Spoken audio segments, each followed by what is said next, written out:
#RugbyChat, brought to you by DrivingMaul. Hi, I'm Paul, the guy behind DrivingMaul, your best place for predictions and opinions. And we're going to talk about all sorts of things this evening with European Champions Cup, Australia cutting, or Fox and Sports cutting funding for sport. We'll have a quick chat about Global Rapid Rugby. We've obviously got our Mickey Mouse moments of the week. And then we're going to have a look at the run-ins of the various Super Rugby sides to see who we think are going to make the playoffs. And to join me to go through all of that, I have Stephen. How are you doing, sir? Yeah, not too bad. Privilege and a pleasure. Great to see you have John O'Connor on the show this evening. Should be a fun one. And John, how are you doing, John? I'm well, thank you. Cool. Right then, so let's kick off straight away. Boys, did you see the European Champions Cup final between Leinster and Saracens? I'll probably jump in first. I've got to say no, I didn't, but I was sort of following it on a live stream, but without pictures. Must admit, it had a bit of an England... Sorry, without pictures. So you just had commentary. Yeah, well, I just sort of had the commentary, the live commentary, but without sort of the pictures, the ones that you've got to read. Interestingly enough, it almost had an England-Ireland sort of connotation to it, but obviously with the odd few foreign players running around in both sides, and I know from a New Zealand sort of point of view, obviously the likes of Sean Maitland probably had the biggest smile at the end of the day.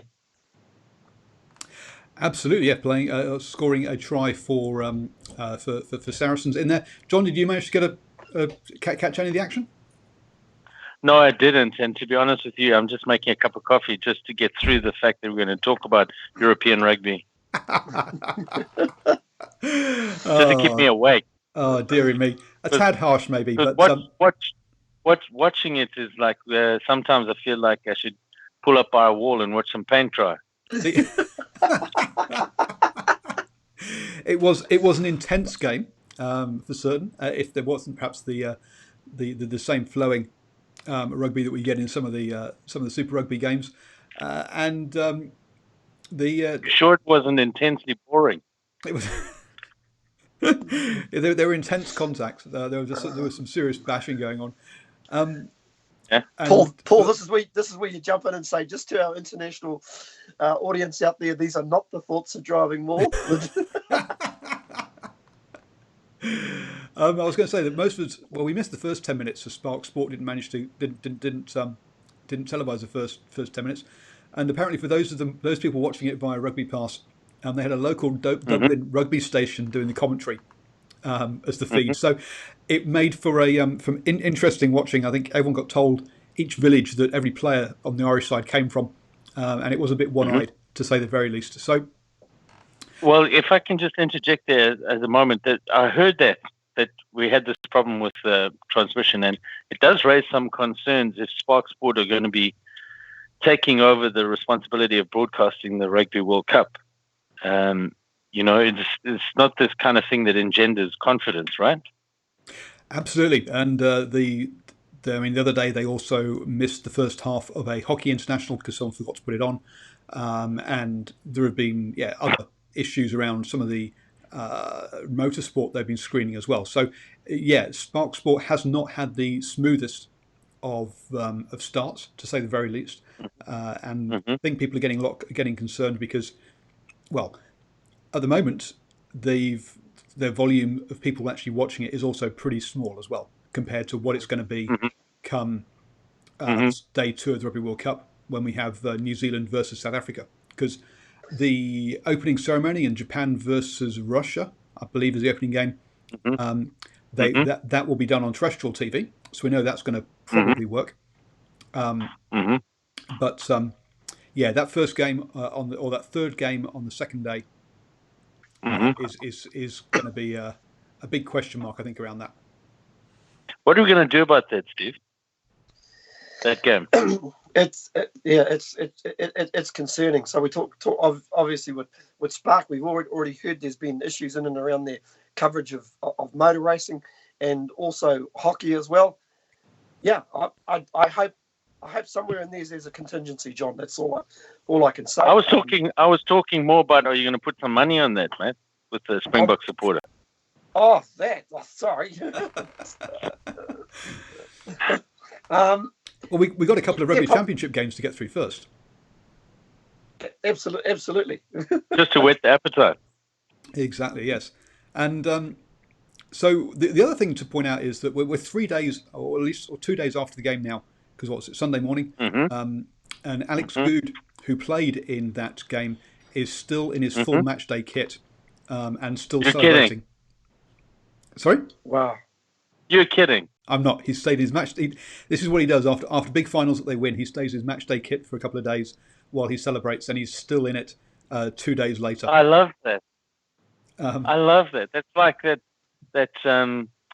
Alexei, whatever his name is, the captain of the Washington Capitals, had won the Stanley Cup, the hockey, and then went on basically a 3-month bender, taking that cup all over back to Moscow, or traveled with it everywhere, and just was never seen in any vaguely state of sobriety for the next 3 months after winning it. Washington had never won it. He'd been one of the top players for 10 years or 12 years, and he'd never sniffed it, and finally won it. I love that. I mean, celebrate properly, Well, all I can say, if I can interject, as long as he's got a deodorant handy that he can pop into the pocket and use whenever he can. well, that's been one of the That's main. just a whole new meaning to the sweet smell of success, right? Very much so. I think most, the players have been going, I do not want to sit next to him on the flight back from Newcastle to London. Yeah. There's one thing I will mention from the final. I did see some of the highlights, and it was good to see Billy Vunipola getting a little bit of, how shall I say, positive press, because I'll tell you what, that was one barnstorming run that took him to the line. I don't know if you saw that, Paul, but that was one heck of a carry, wasn't it? Yeah, no, I got up at 4 o'clock in the morning to watch this game. So I did actually watch it, and I stayed awake through the whole 2 hours of it as well. Wow. The That's probably because there were a whole lot of Southern Hemisphere players playing in it. That's kept you awake. Well, I think there was. I think Scott Berger, did he get a bit of time off the bench? He got some time off the bench. Yep. One of the players that played well. Well, a couple of players played well for Leinster, but we had the Australian flank who was at the last Rugby World Cup played 6. Fardy. Scott Fardy was playing, and also Lowe was on the wing, but didn't get to see much of the ball. Scott got out there with his walker or his mobility scooter. I mean, he must be that old now. I assume he's retiring at the end of the season, but I could be wrong. I must ask Paul. Obviously, they played at my favourite football team's ground, St James's Park. What was the atmosphere like? Oh yeah, no, it was a sellout crowd. The atmosphere was very good. Archie says Billy won the game, and he was the difference in the live chat. So great to hear that you're on, Archie. Sorry you can't join us actually on the show this week, but get well soon. Is the well, two things. One is that they probably sold out in James's Park because the people were so desperate to go watch something where their team won. Steve, bro. Hey, stop it! Newcastle won their last game of the season. And then the other thing is, Billy Vunipola has really been under the hammer, hasn't he? From the press and from all sorts of critics. Absolutely, he has, and I'll be honest. I think they made a mistake when they made him man of the match in the semi-final. So yes, so I think I think things will now slowly blow over. I think for him, if not for Folau. I mean, as you mentioned before this, in our pre-show chat, you said, "Oh, Paul, you've not put Folau on the list." And the reason I not put Folau on the list is basically because, well, A, we've talked about it for the last 2 weeks, and B, we're still waiting to see what the decision is. Here's just a thought, boys.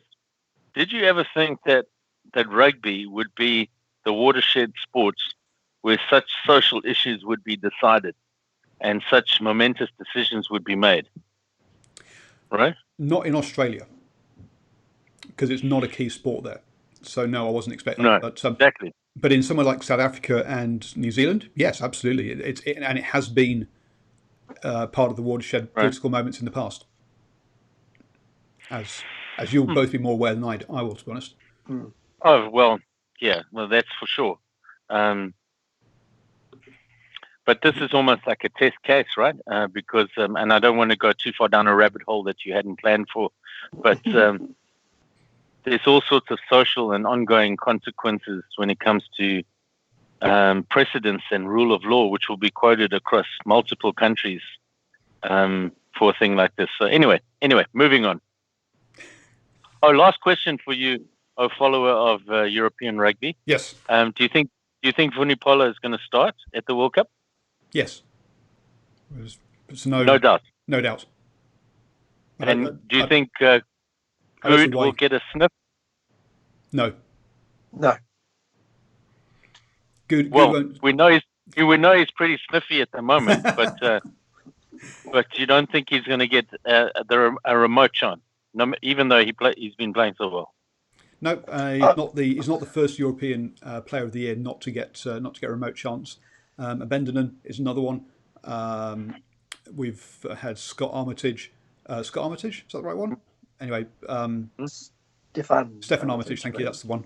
And there's been another player as well who got. So there's been several players who've gone on to get that and then not represent England. So no, it doesn't really. I don't think he's not been involved in the last, well, since Eddie Jones has been involved. I don't think, or at least the last 2 years.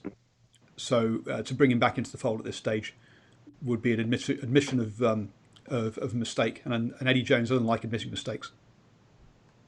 And do you think he should be in the squad, in your opinion? With Anthony Watson out, then I might have him in the extended squad, but I wouldn't have him. I wouldn't have him in a match day squad. No. But he's been around for a while as well, hasn't he, Paul? He probably would you say he's getting to the veteran stage? He's definitely experienced and one of the leaders at Saracens. Yeah, and he's been around for a long time. Absolutely. He went to the last Rugby World Cup, so he's been to one Rugby World Cup from memory, and he'll have like 20, 30 odd caps for England, I guess, in that kind of range. So yeah, he's and if we lost Brown or Elliot Daly to injury, then maybe bring him into the squad. But at the moment he's behind those two at least. I heard you use that term "we." If we lost this and we lost that, your white underpants are showing, mate. Absolutely, it's the none of this. It's whilst we stay fair and balanced, that doesn't mean we can't also show our allegiance as well. So when Hart does, when we do make decisions that are Hart overhead, people understand why.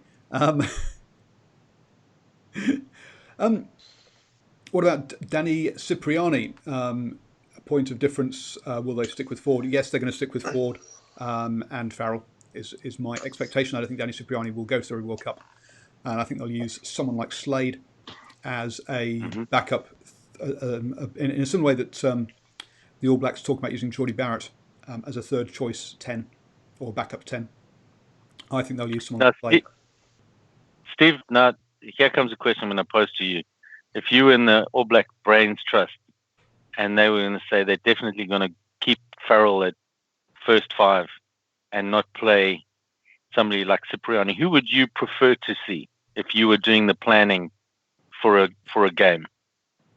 I would actually prefer to see Cipriani because he, I find him he can be a bit flaky at times, and I do believe he can be pressured. Where Farrell, to be fair, he does most things. He does most things right.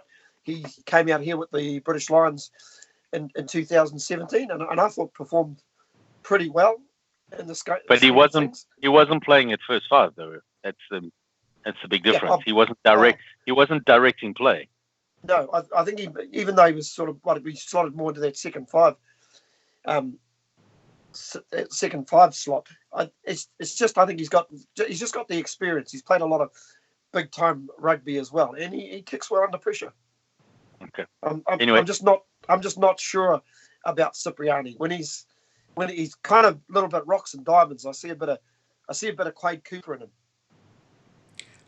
He's definitely got rocks and diamonds, but I do get John's point that you've got a pretty good idea what you're going to get with Farrell, whereas if Danny Cipriani's on the pitch, there's a lot more questions in your mind, but is he a hand grenade that's going to go off in your hand, or is he a hand grenade that's going to lob? Which one of those is it going to be? You're not necessarily sure. So I think that's, to me, that would be I think Farrell and Ford are going to go, and I think Farrell will start at 10. Reminds me of your boy Steve Carlos Spencer, right? The Hurricanes backs coach. He probably should have been signed by the Blues, but that's I've moved on from that. The day that you've moved on from weeping and mourning the Blues and what goes on there, I'll see it. So, Steve, I think you guys last week had a chat about Australia and dollars. So, was this because you foresaw Fox getting rid of all its minor sports? No, I didn't. Well, that's sort of it's come as a surprise. But when a major network like Fox is flicking it to the side, they're probably just not getting enough mileage. Probably looking at some of the games that they're screening, and once again, John spoke before about maybe turning your back to the wall and watching paint dry. Really and truthfully, watching some of these local Australian games is very much that. Some of them are horrible. We should be paid to watch that. I agree. So there's your broadcast. So that might be your answer in one. Broadcasters obviously saying, "What are we paying for here?" But I think it does also show that this isn't going to be necessarily a problem for Rugby Australia, but it's going to be a problem for New Zealand Rugby and for South African Rugby as well, because when they come up to do the rights package for the next Super Rugby, it's going to be down on this this turn. I don't think it's going to be down next time. I don't think it's going to be up again. Sorry, I think they're going to get less money from TV next time. And let's face it, a lot of competition as well from AFL, from Rugby League, from football. So there's a lot of other options to watch, unlike it is here in New Zealand. Whilst you still have a couple of other options, the main option is still rugby union. Not so in Australia. No, and football's becoming bigger and bigger in South Africa, I believe, as well. So it's it's definitely a sport that's needs to come out punching, because it's under attack. One good thing in terms of South Africa, it was really great to see. Was really good for the very first time in a long time, and unfortunately for the local crowd was to see a really good crowd in Pretoria, a good Friday night crowd last week. It's just unfortunately they came up against a Crusaders team that was just a little bit too hot to handle. Well, gentlemen, here's where I'm going to just say that when it comes to this, is a perfect example of how we had the wool pulled over our eyes, and I said as much right at the beginning when they told us, our research. I mean, when the powers that be at Super Rugby and Sanzar said our research shows that the supporters want to see more local derbies, right? Well, absolutely. If you're going to ask, are there more Crusaders supporters in Pretoria than there are Sharks supporters? Of course, there's going to be more Sharks supporters, right? Because they're 600 kilometers apart, the two cities. But if you ask the Blue Bull supporters, would they like to see the Sharks play? Remember, let's say in South Africa, the Sharks and the Bulls, when they play the Currie Cup, it's not like Mitre 10 in New Zealand. They take out the international players, the Springboks, but otherwise it's exactly the same as the two Super Rugby squads, just minus the Springboks that have been selected. So they end up playing each other something ridiculous, 4-5 times a year, including knockout matches, if the kind of thing. If you say to them, we're going to have another game, local derby game, or we're going to play the Crusaders, who would you rather see? And I think you've got a perfect proof there that people of Pretoria want to see New Zealand teams, So this whole conference thing was never about giving us what we wanted. It was about keeping costs down.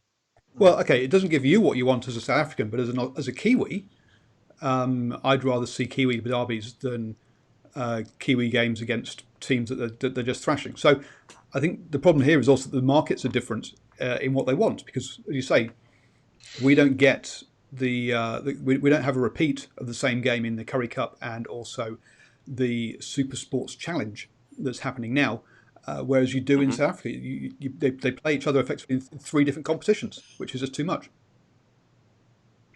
Well, you see, the thing is here as well is, and I'm going to overlook your white underpants here when you say what we want to see in New Zealand, mate.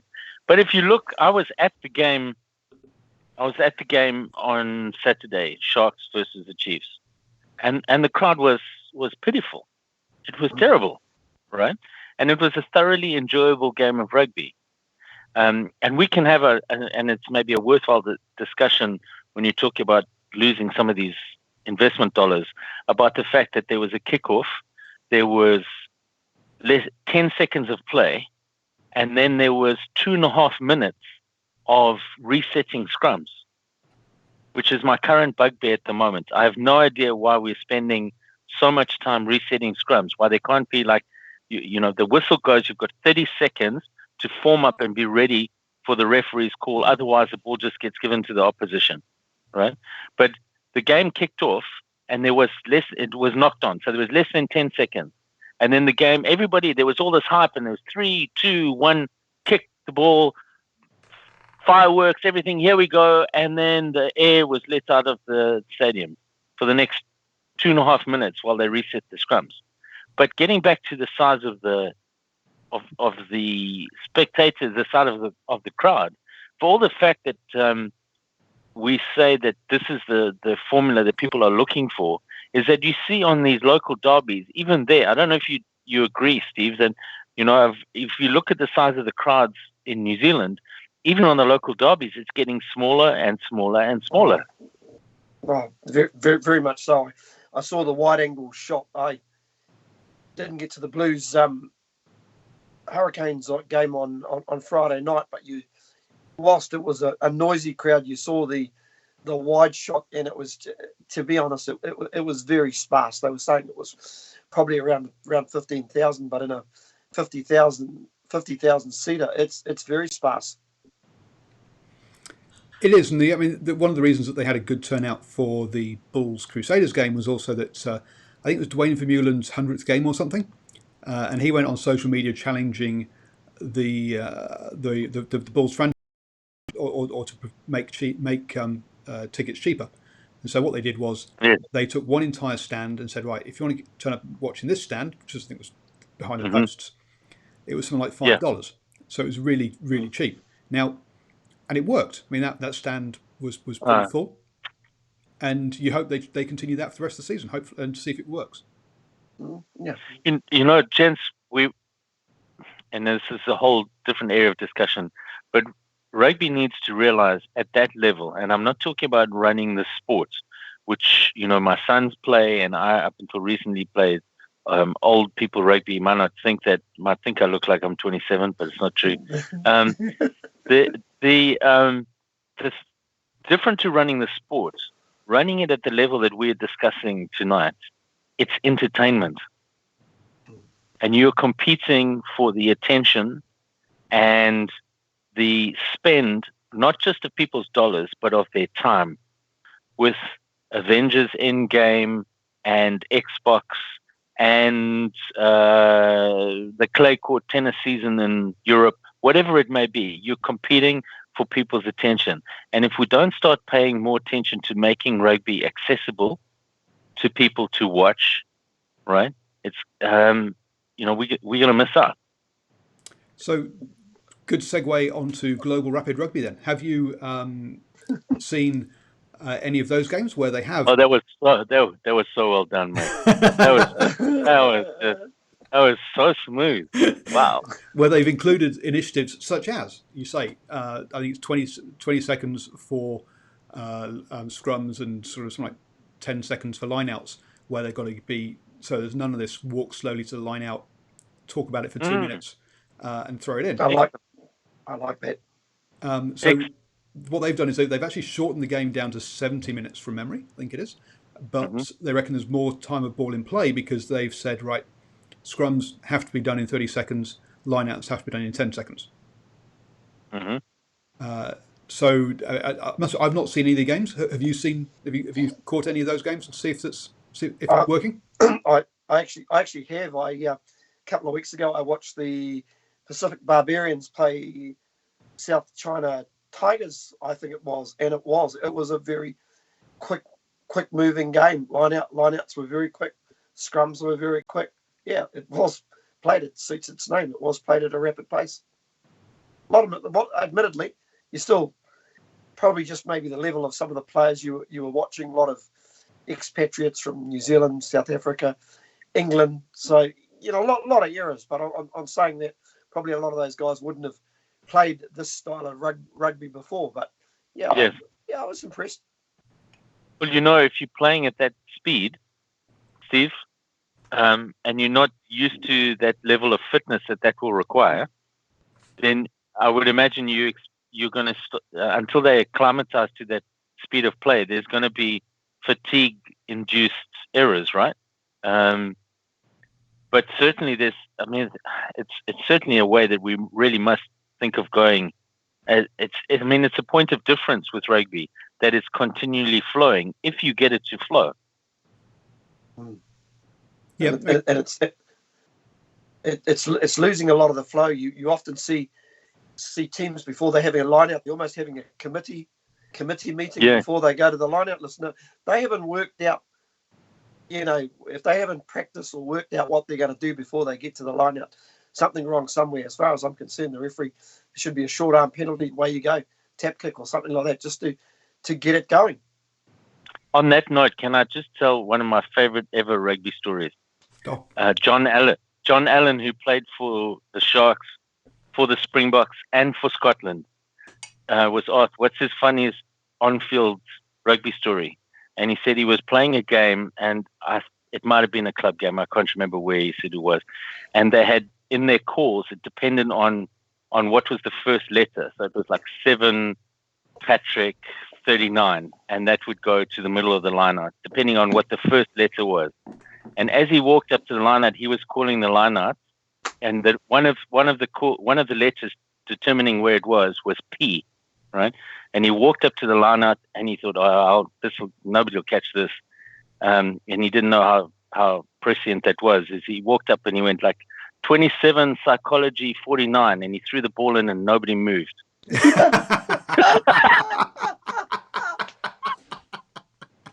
Everybody just stood there, watched the ball go over them. It's fantastic. There was no S in the pattern. So everyone, what? Well, it sounds like they had pretty much the same pattern as I had at school. So we had our lineups were black, white, group, because the letters don't. Again, first letter of the. You couldn't do that now. Well, you could do it now, no, but so be racist. And any so BLACK. So any word where the first letter was BLAC or K, it went to 2. Right. If it was right. WHITE, then it went to 4, and if it was GROUP, it went to the back of the line out. Because I wasn't quite so accurate as to which one at the back got it. But, hey, somebody at the back got it. Somewhere near the back will do. Somewhere near the back will do. Yes, exactly. So that was our our lineouts. Simon Hughes says, Singapore has very extreme heat. I was at the game. Being 32 degrees probably, because that's what it generally is in Singapore most of the year round. It feels a bit cold if it gets below 30, and it feels a bit hot if it gets above 33. But yeah, so obviously they played in Singapore. They played in Hong Kong. And it was Simon that asked us to talk about this. And just so everyone knows, this weekend we have, oh dear, here we go with pronunciations. We have the Fijian Latui, Latui, versus Kagifa Samoa, Kagifa. And that's going to be the first professional rugby game, or first game between two professional rugby club teams in the Pacific Islands, kicking off at 3 p.m. I believe New Zealand time this Saturday. On Sky Sports 1. So if you fancy watching that. Wow, smart strategy from Andrew Forrest, or Twiggy Forrest, you've got to say, getting into Pacific Island rugby, something that Super Rugby doesn't appear to know how to do. Exactly, and apparently the Richard Fail, who tried to buy the Warriors franchise last year, apparently he is behind the Samoan team. So interesting. Steve, in the light of the fact that they're about to ditch the Japanese team, right, and all the to and fro that's going on, do you think Sanzar is making decisions that are based on the rugby's best interests, or do you think they're making decisions based on what's the best for their individual union? Let me just look at the strategic plan I've got here. Hang on. Well, no. Wait, how long is this podcast? Sorry. Well, I'm amazed you can find one, to be honest. Yep. We've what was that famous quote? Well, after 15 years, we've never had a strategic plan. Yeah, Andy Marinos. Yeah. Yeah, there we go. And I felt for him because he had taken over a couple of months before. It had never been his problem, but he had that legendary quote, like, after nearly 20 years, we've never had a strategic plan. Strategic plan. Yeah. Well, crazy thing about it, why did they ever change it? Super 12 worked quite brilliantly. Oh, we know why, but yeah, you know why. Yeah, I know why. Now, when you hear stories about the fact that Japan voted against South Africa for the Rugby World Cup in 2023, and also voted twice against one of South African Rugby Union members getting a position within World Rugby, you can see that it's not purely rugby reasons that Japan has been thrown out. Oh, totally, absolutely. Do you think that's what happened? Well, those things definitely happened. Now, whether that was what drove South Africa to get rid of Japan is a different ballgame, but it is up for debate. It certainly coloured the water. It's definitely part of it, yes. What struck me, and I know we again going down a little bit of a rabbit hole, but when that vote was taken to give the 2023 World Cup to France, for remember the second time since 2007, remembering, of course, South Africa had it in 95. So France will have it 16 years later, and South Africa will be sitting looking at 30 years to wait. And out of the blue, the best bid was turned down. I think at that moment, what happened it was graded the best. I see the. Anyway, be that as it wasn't out of the blue. Carry on. Yep.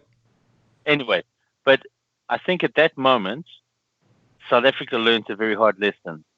And the possibility of South Africa leaving Sanzar and joining the Northern Hemisphere unions at that moment was set back by decades.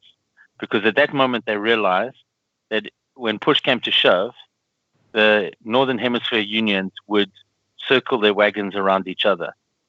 So don't be surprised come the announcement of 2023, there's going to be quid pro quo. There'll be matches given to Scotland, England, Wales, Ireland.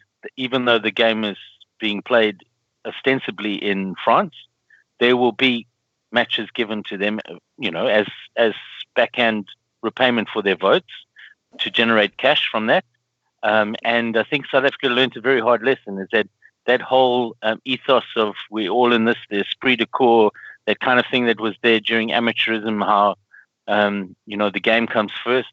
No, it's money now, and it's money through and through. It is money. And actually, because you got to remember, there was a third bid that was for Ireland in this. And personally, I thought Ireland should have it because I don't think I think it will get too big for them ever to have it again, basically. So I thought this a bit like New Zealand in 2015.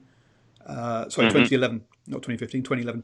I thought this was the last chance for Ireland to have a go, and they've never had it at all. So that's who I was looking for. But the people who actually backed the French bid were the Tier 2 nations. And the reason they did was that World Rugby makes 80 to 90% of its money from the Rugby World Cup. And Tier 2 countries get their money from the World Rugby. And France promised more money from the Rugby World Cup than South Africa did, and therefore they said, "Well, there'll be more funding for us. Therefore, we're going to bid for the World Cup in the country that gives the most. So we're going to vote for the bid that gives the most money." That's what it came down to. But here's the thing. I know I may be completely wrong. I thought South Africa had given the highest guarantee South Africa by the government because they were backed by the South African government. No, I might be wrong. South Africa financial guarantee. South Africa's guarantee was above the minimum, and Ireland's was the minimum, but it was less than the French one. The French one was the highest. Tell me, guys, do we know whom voted for whom? Did South Africa have the backing of a lot of the Southern Hemispheres countries? Yes, South Africa got Australia and New Zealand's vote, and Argentina. Yeah, so and, the Sanzar bloc all voted together, like they always do. Simon makes a good point here that even Rugby Africa Ireland backed fell France. out. Sorry? Yeah, when Ireland fell out, that's when South Africa thought, okay, they're going to go with the grading of the bid, and en masse, they all in the Northern Hemisphere voted.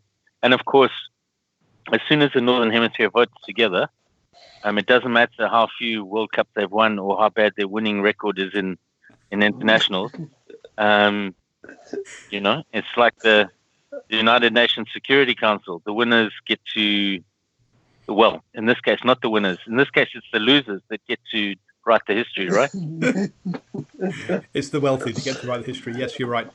Right, and we're going to take a halftime break there. So this, and join your halftime team talk. This Saturday, if you're in Hamilton, come down to the Zone Sports Bar because Stephen and myself will be there bringing you a live rugby chat around the Blues versus the Chiefs game. This is the second to last time that we'll be doing this, or at least so that we've got booked. So come down to the Zone Sports Bar on the 18th of May, which happens to be my birthday, and watch the Chiefs versus the Blues, and come and listen to Steve and myself talk about rugby. And also, you can always come over and say hi to us as well. We would sing to you right now, mate, but you can't afford the copyright. That song, they hunt. Anybody sings that song on the internet, they hunt you down, mate. You have to pay. Yeah.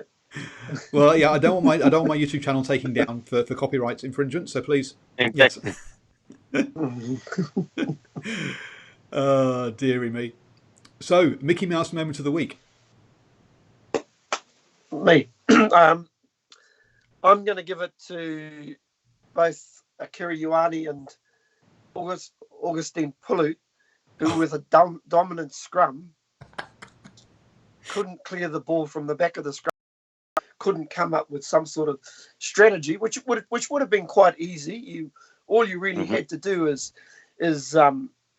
check out which side Perenara was going to come round as the halfback, come round, face your backside towards him, and that just gives you a little bit of clearway to either for yourself to clear the ball or for the number 8 to clear it. And I just thought that pretty much summed up not just the Blues, but the whole Mickey Mouse moment of really professional players, rugby players who should know better.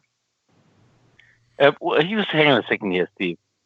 You are expressing disappointment at the lack of clear thinking game management by the Blues.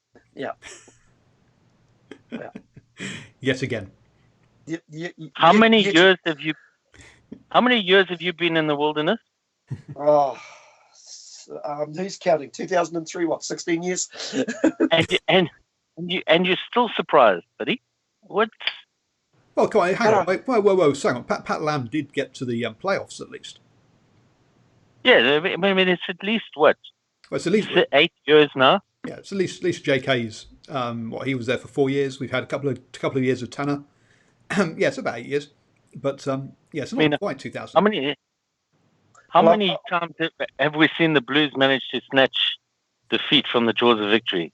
Yeah, too many times. I think Paul, even with about 20 minutes to go, messaged me and said, "What about the draw option on the TAB?" I must admit, I laughed. This is not going to be a draw.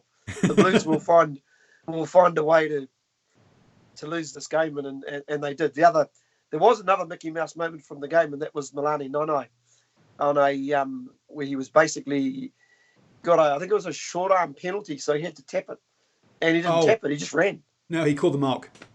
He called the mark. That's right. But he had to tap it first, didn't he? Yeah. And he didn't tap it.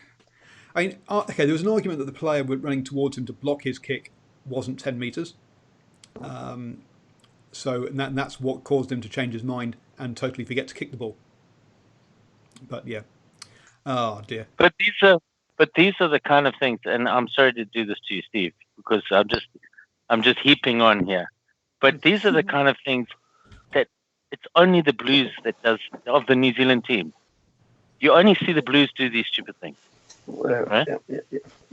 These kind of things where you go, hang on, these are professional rugby players, and these are foundational skills and just basic, standard, practice of how to do things the right way during a game when the pressure is on. And it's been so long like this, you just kind of shake your head and say, how good could the Blues be if they just deal with this? They've got so much talent, but just they're clueless. Yeah, Mrs. Harris doesn't get a look in at night time. Stephen just cuddles up to his Blues jersey. Oh dear. I'll tell you what, John.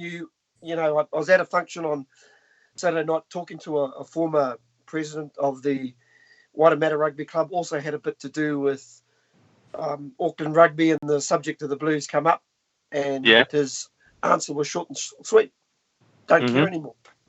Don't care anymore. That's shocking. Do not That's shocking. care. He said the only thing I care about is my club, and basically ensuring that we can bring players up to speed so they can go to rep rugby.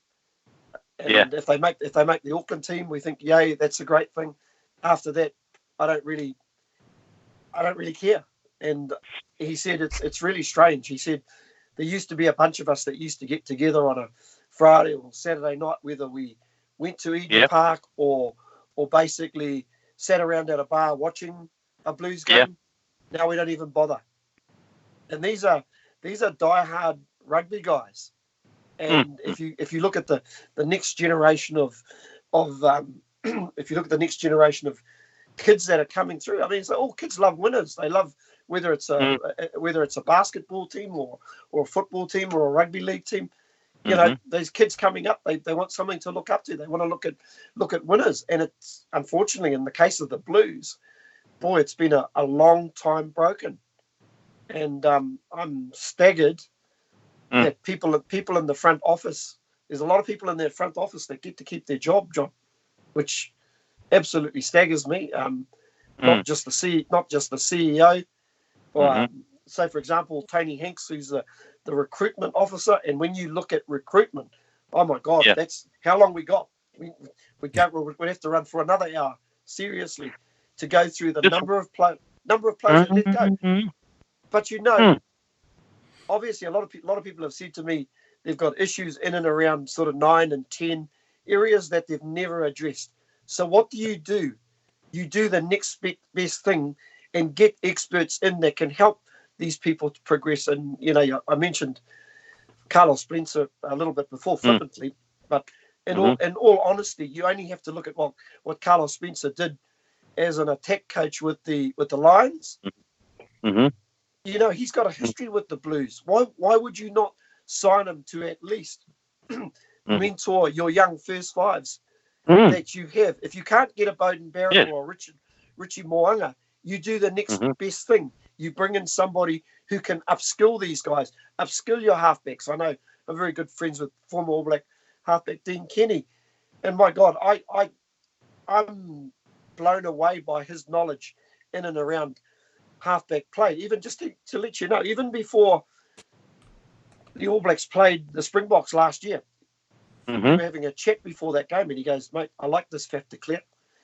And I said, "Oh, why's that?" He said, "Mate, he just seems to me, if you watch the way the guy plays, he puts a lot of pressure on the guy he's up against." And if you think back to that Springbok game last year, man, I'd never seen Aaron Smith put under so much pressure, even when he was getting his pass away. And there are times where the Blues have actually recruited halfbacks, and Dean has basically said to me, "Man, this is a poor buy. This guy A, B, C, and D." You know, there are guys out there who know their position, who played in their position. Dean had probably one of the best passes at provincial level. Played over 100 games for Otago. Look, I'm a little bit biased. He's a friend, but he knows his stuff. We can sit down and watch games, and he will basically pick things that a halfback is doing wrong, and basically tell me before a halfback even gets his kick charged down. So, my advice to people who run Blues rugby is, if you can't get the players to come here, get experts in to help these players that you've got. Well, we're talking about just quickly. Carl Spencer even played tens for the Blues in only two, maybe 3 seasons ago in over in Australia as a pre-season thing. So he clearly still has connections and still likes the franchise. You know what you're saying here, Steve. Is, my housemate here was showing me some of the stats on first five kickers in Super Rugby, and there, Hayden Parker was battling to get game time in the Highlanders. So 2 years ago, he goes to Japan to play for the Sunwolves, and he probably took that position because he still has some secret hopes of playing for the All Blacks one day. Well, otherwise, he would have chased. I think he went over to play top league. And wasn't expecting to play Super Rugby at all. Okay, so here's the thing: his stats, his kicking percentage is 94%, right?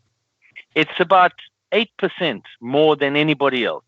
His success rate with kicks, and remembering, of course, that if you measure him against people like Moanga takes very few penalties because they're always kicking to score tries, right? So Parker is taking a lot more penalties from a distance and from wide angles, and he's still scoring 94%. Teddy Black, his success rate, kicking for poles, is 68%. Right? That's a 26% difference. Are you telling me that you couldn't find a way to utilize that strength of Hayden Park in Auckland Rugby? How many games this season would the Blues have won if they'd had an accurate kicker? Game one, they would have won. Exactly. So here's a guy. I mean, did anybody think to pick up the phone and say, "Would you like to come be our first five? You're not getting game time in the Highlanders, but why don't you come and give it a try here?"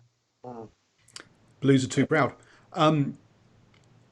Is my guess, and he's got a top league contract for next year. It looks like he probably won't play for the Sunwolves because his top league team will say, actually, we want you playing for us. So he won't be coming back to New Zealand in 2020. 2021 is the earliest you're going to get him back here, if anyone even tries. Anyway, just an observation. There was such a huge disparity between his kicking and what you're seeing from from the Blues' current first five that I just thought, Joe. And here's a New Zealand first five playing in the same competition. And I wonder if anybody even had the thought of finding out whether he was interested to play for the Blues. Anyway, back to your agenda, mate. Oh, that went out the window hours ago. Which is absolutely fine. The other one, obvious one, is it Sound or something? The referee over in South Africa who has managed to give 31 penalties to the Lions in 2 games against Australian franchises. It was 10-1 at the weekend. And he also had the wonderful piece of moving round the ruck, tapping someone on the shoulder to tell them to get out. And everyone's like, it's a clear out. Oh. He's pushing him. Oh. Do you see that? I did see the clip that you sent me, and I was astonished because I didn't see the whole game. I just saw highlights. Yep. I'd love to have seen a little bit more background, but it's the first time. Well, I've seen a referee do that once before, but not so sort of like obviously, you know. Yep. What were your thoughts, Steve?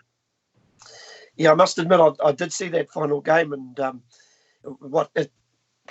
it was very close. It was, just weird. Yeah. That's what we're kind of seeing a lot of disparity with the way the officials are refereeing the game overall. I mean, to say, you sort of think back to Friday night.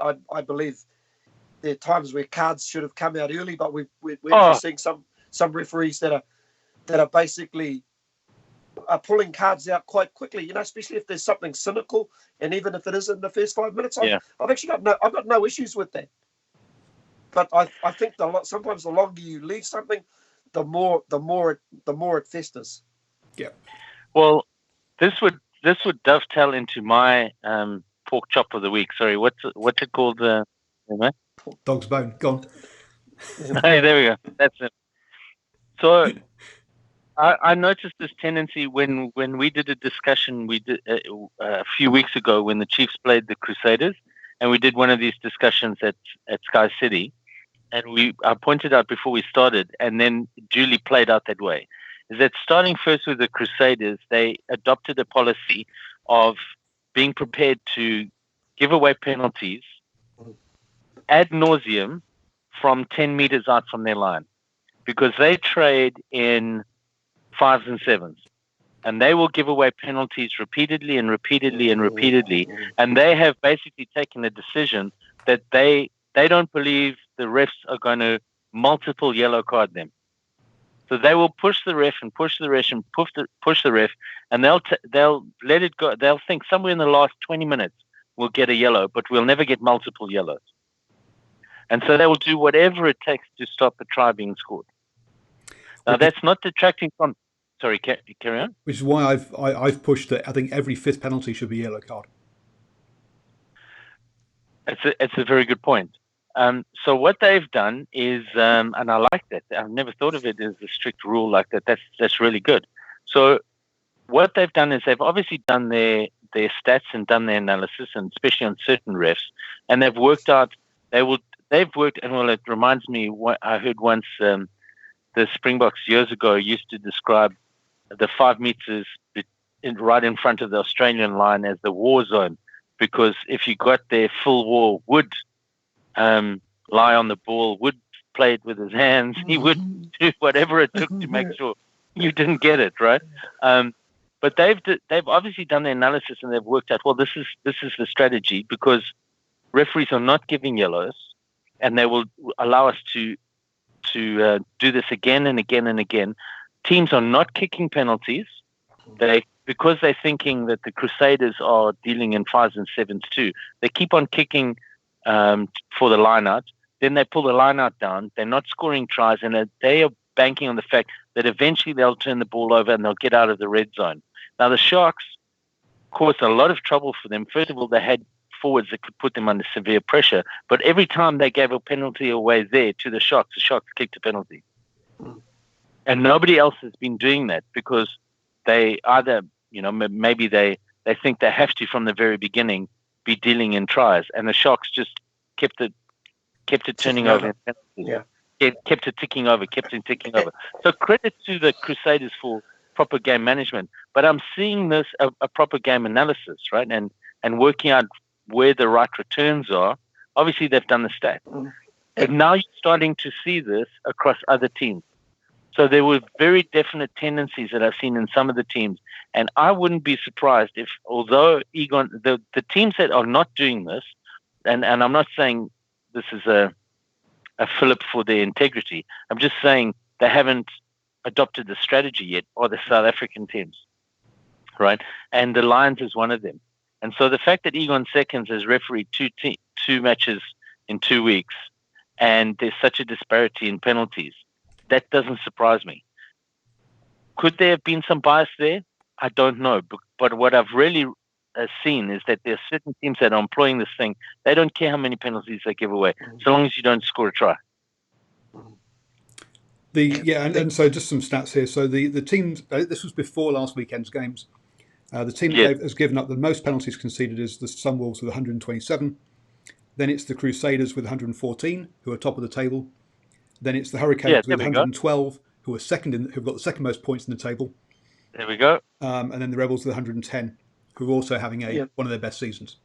So those are the only four teams with more than 100 penalties going into last weekend. Yes, so you would intuitively, according to the old rules of rugby and the way you would match, you would think that the top three teams, there's no ways that they would be the chief culprits when it comes to giving away penalties. Because surely you wouldn't do that, because if you were under constant pressure or whatever the story was, you'd be giving away penalties, poor discipline.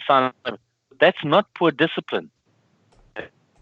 These things are no longer, when they're happening inside the defensive 22, they're not poor discipline. That is the plan. Yeah. It's good execution. No, I agreed. I also think just with the Sunwolves, they've given away a lot of penalties, but I put that down to a poor set piece. They've had to defend a hell of a lot. So I would imagine somewhere in there, they're just basically giving away penalties because it's just a sheer mountain of position that they're conceding. But that's a really great point you make about the Crusaders. One thing I will say, I'm not a Brendan Pickerel fan, but I would give him his dues on the night, because I went back and looked over that game the next day, and then I basically found out that the Crusaders were the most penalised side, and he had the fortitude to basically penalise them for everything and anything. If you could be critical of him, Joe Moody in that game gave away 4 personal penalties. I think Paul mentioned before, if it's the same player giving away, you mentioned 5 penalties. I say every yellow fifth, card. I would say every fifth penalty, penalty, lose somebody. I think if one player gives away 3, he should be yellow carded. And in that particular game, and let's face it, one of them was really cynical, where he lay in the ruck area. Admittedly, it was 40 metres out, and he paid the ultimate penalty, because Kerwin Bosch, who I got to say is a classy player. God, that kid's a good player. Knocked over the penalty. Well, gentlemen, there's a tendency in all sports when it comes to big knockout games and big tournaments, when it comes to playoff time, for referees to swallow their whistle, right? Some examples that are brought up by, of course, certain would be, for instance, the 2011 World Cup, which the French fans say the South African ref, Craig Joubert, completely swallowed his whistle. Or the 11 Australia, where Bryce Lawrence, I don't know what happened. I don't know if what's his name, the open sider for Australia? Steve, help me out. Pocock. Oh yes, Pocock. Pocock Popeye arms, right? Where Pocock seemed to have borrowed Harry Potter's cloak of invisibility, and he just didn't see him for 60 minutes. So there is this tendency to let things go that maybe in the first round of Super Rugby they wouldn't. But here's the thing. All of these penalties are stealing from the quality of the game that we're watching. Yeah. Because they're slowing the ball down. And we spoke about, you spoke about Egon Seconds, the referee, tapping him, saying, get out there, get out there. And what drives me nuts is that you have the referee saying, no, you're offside. Or, no, it's a ruck now, right? But in the time that the guy has leant over, put his hands on the ball, looked at the ref has said to him, no, let it go, and he's let it go. He slowed the ball down. Yeah, this idea of basically the referees coaching the players. No, just blow it. Exactly. You just as rugby would jump exponentially, similarly to league if they stopped letting people lie all over the ball carrier. If union, the ball goes down, you have a go at it, and if you get it wrong, as soon as you're wrong, you get penalized.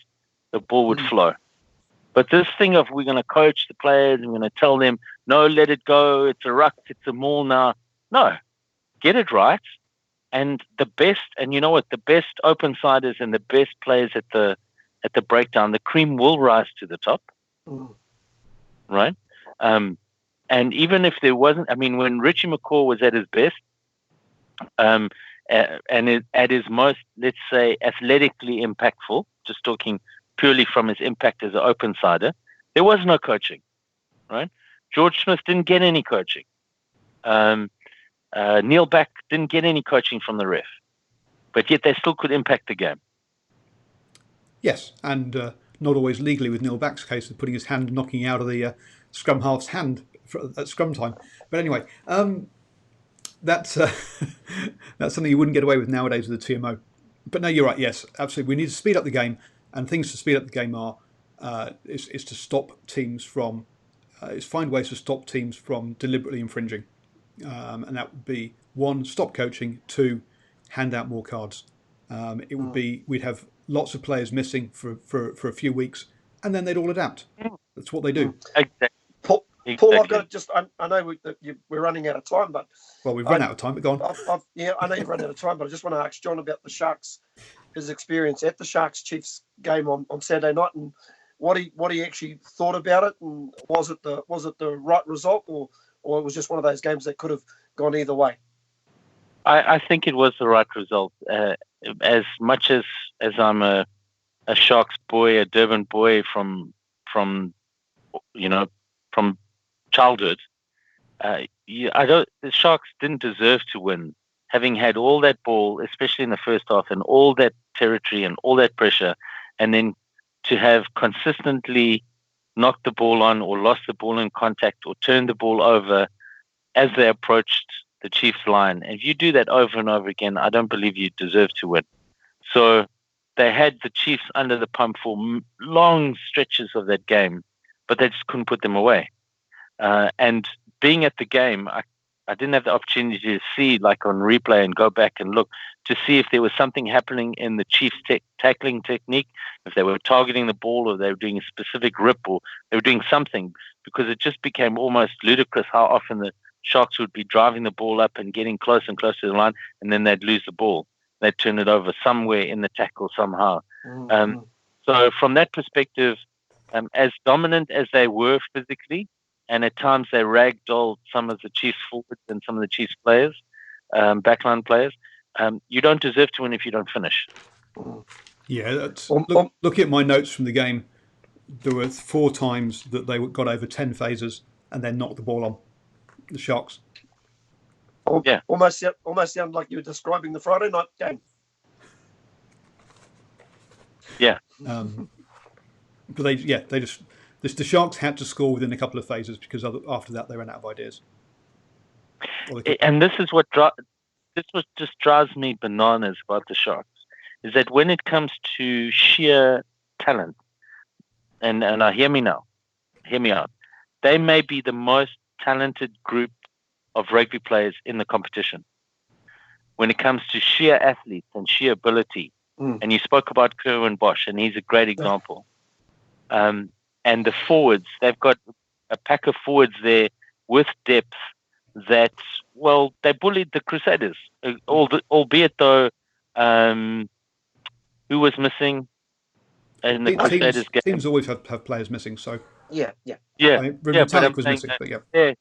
I'm saying in the Crusaders game, Whitelock was missing, and he's massive, right? He's not only their leader, he's their rod of steel, I think, in that pack.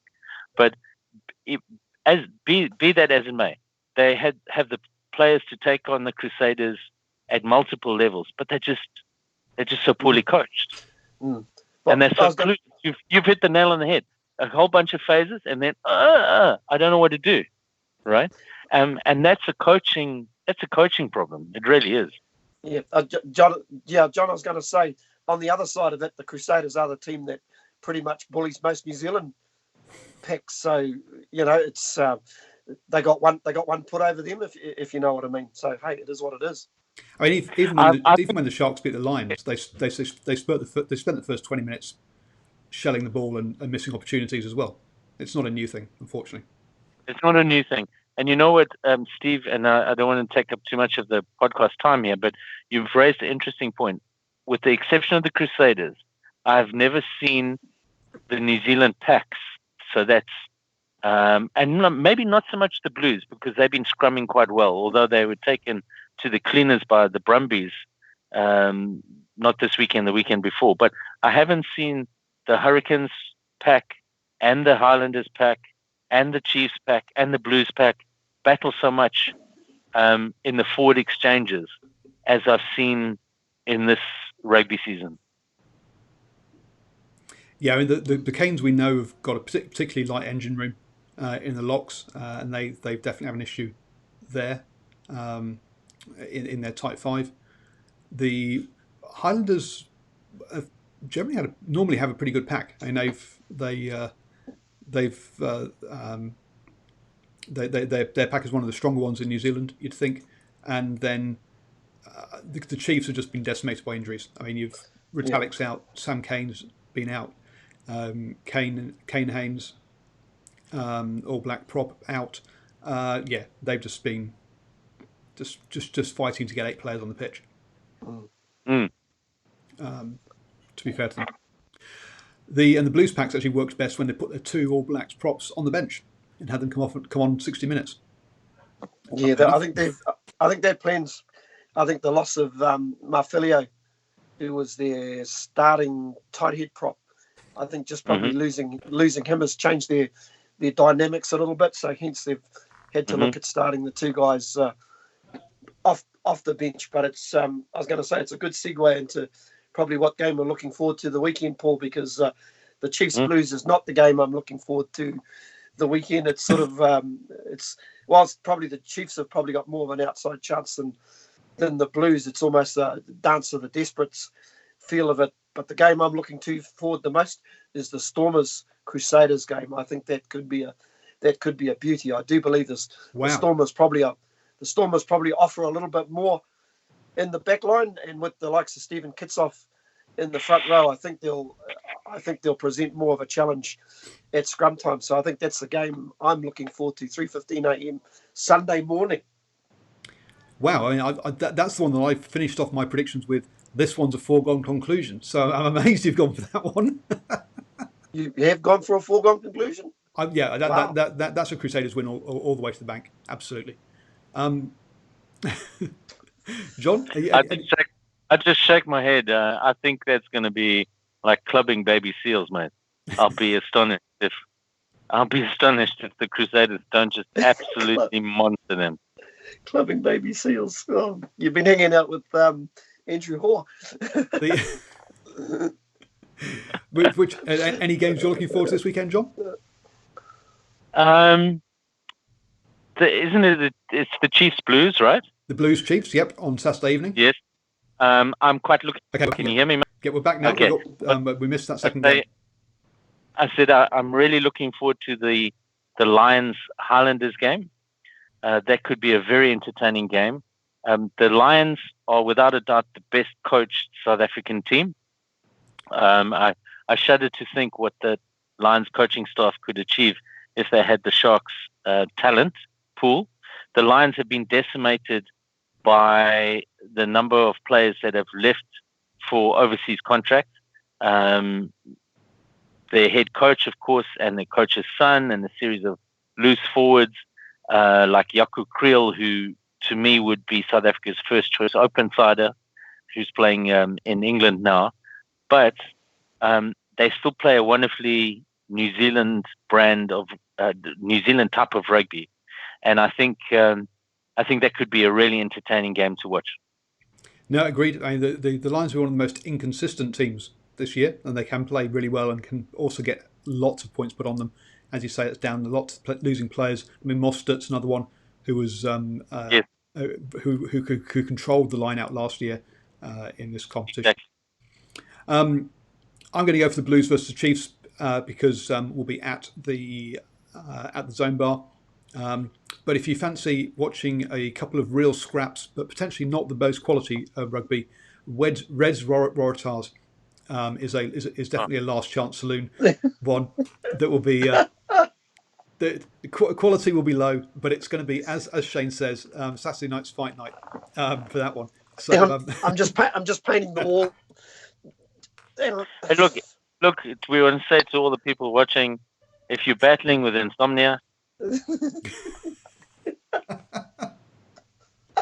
we can recommend the Red Waratah. Oh dear. Thank you very much, gents. It has been a pleasure.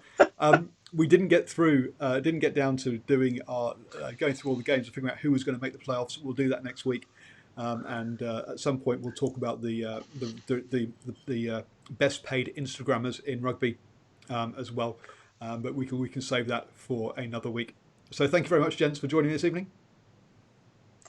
It's been a pleasure. And everybody, don't forget to, as I say, come down to Zone Sports Bar on Saturday, 7:30 p.m. or 7:15 p.m. Actually, we'll kick off down there and with our coverage of that game. And obviously, subscribe, like, and all of that kind of wonderful stuff that you have to do.